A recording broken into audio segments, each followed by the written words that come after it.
आणि आता बातमी गोंदियातनं। आमगाव तालुक्यातील महारी टोला परिसरात बेकायदेशीर रेती साठवणीचा गोरखधंदा उघडकीस आलाय। नदीकाठावर लाखो रुपयांची रेती साठवून ठेवण्यात आली असून महसूल अधिकाऱ्यांनी पाहणीसाठी भेट दिली असता ट्रॅक्टर चालकानं अधिकाऱ्यांना पाहताच ट्रॅक्टरसह पलायन केलं। रेती माफियांची प्रशासनाच्या कारवाईकडे दुर्लक्ष करून खुलेआम अवैध व्यवसाय सुरू ठेवल्याचा आरोप स्थानिक नागरिकांनी केलाय।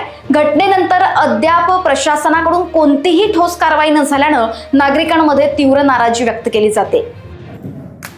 तहसीलदार मॅडम यांच्या सूचनेनुसार काल मी स्वतः मंडळ अधिकारी तिथले आणि संबंधित तलाठी यांच्यासोबत रेती घाटाला प्रत्यक्ष भेट दिली। त्याच्यामध्ये ट्रॅक्टर आढळून आले नाही।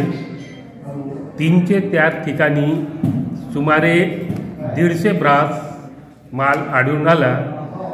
सदर मालाचा जप्तीनामा करून पोलीस पाटलाला बोलून त्यांच्या सुपूर्द नाम्यावर ठेवण्यात आला आहे। तिथं कोणतेही ट्रॅक्टर आढळून आले नाही।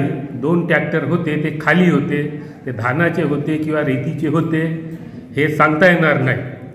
मोक्यावर आम्हाला जेवढी रेती आढळून आली त्याचे आम्ही जप्तीनामा केला आहे। आरोप लावलेले आहेत हे सगळे बिनबुडाचे आणि चुकीचे आरोप आहेत। मोक्यावर पोलीस पाटील होता, तलाठी, गावकरी नागरिक होते, त्यांच्या समक्ष पंचनामा करण्यात आला आहे। गावचे 5 व्यक्ती आहेत त्याच्यामध्ये पंचनाम्यामध्ये लावण्यात आलेले आरोप हे सगळे निराधार आणि चुकीचे आणि खोटे आहेत। लोकवाहिनी न्यूज करिता ब्युरो रिपोर्ट गोंदिया।